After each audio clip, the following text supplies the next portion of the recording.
Hi friends, ఇవాళ నేను పెసర పునుగులు వేయబోతున్నాను. దానికి కావాల్సిన పొట్టి పెసరపప్పుని ఇలా కడుక్కొని పక్కన పెట్టుకోవాలి. ఇలా చిన్న గిన్నెలోకి తీసుకుంటే నీళ్ళు మొత్తం పోతాయండి, నీళ్ళు లేకుండా చూసుకోవాలి. దాన్ని మనం ఎండలో వేసుకుందాం. అస్సలు నీళ్ళు పోయకూడదండి, పప్పు నలుగుతుంది. ఇంతలోపు మనం స్టవ్ ఆన్ చేసుకుని బాండి పెట్టుకుని ఆయిల్ హీట్ చేసుకుందాం. ఆయిల్ వేడెక్కలోపు పిండి నలిగిందో లేదో చూసుకుందామండి. ఈ పిండిలో అస్సలు వాటర్ పోయకూడదు, ఆ వాటర్ పోస్తే మీకు అసలు సరిగా పునుకులు రావండి. పిండి నలిగిపోయింది నాకైతే. ఒక గిన్నెలో తీసుకున్నాను, దాంట్లో కొంచెం సాల్ట్, బేకింగ్ సోడా వేసుకుని ఇలా పిండి మొత్తం కలుపుకున్నానండి. ఇప్పుడు ఆయిల్ హీట్ అయిందో లేదో చూసుకొని దానిలో ఒక్కొక్క పునుగు వేస్తున్నాను. చూసారు కదా, అసలు వాటర్ పోస్తే పునుకులు సరిగా రావండి, నీళ్ళు లేకుండా చూసుకోవాలి.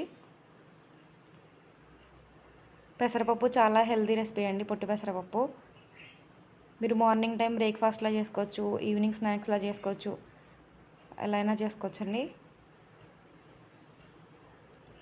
మీడియం ఫ్లేమ్ మీద వేపుకున్నట్లయితే మీకు మంచిగా వేగుతాయి. హై ఫ్లేమ్ మీద పెట్టేసారైతే పైన గోల్డ్ కలర్లో వచ్చేసి లోపల అంతా సరిగా ఉడకవు. చూసారు కదండి, ఎంతో ఈజీ అండి, సింపుల్గా పెసర పునుగులు రెడీ అయిపోయాయి. మీకు కనుక నచ్చినట్లయితే ఈ వీడియో లైక్ చేసి, షేర్ చేసి, కామెంట్ చేయండి.